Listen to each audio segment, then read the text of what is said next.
Mä käskin. Sä tiesit, sä ei tullut katsomaan rataa. Ei selityksiä. Niin no, mä kysyin teiltä, että tuolta se kävelee radan ja te ei tarttunut. Oma moka, eikö ollut? Se olisi pitänyt tulla suoraan tänne, se vaan kaahotti tonne. Lara luulee, että hypätään sivusta. Nyt on ihan turha ponia kiusata.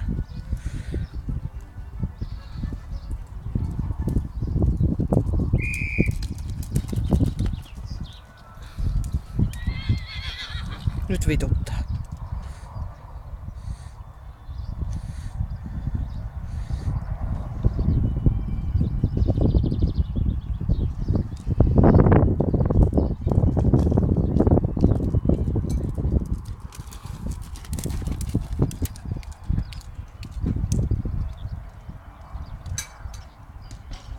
No voi tääkin tekee keilan.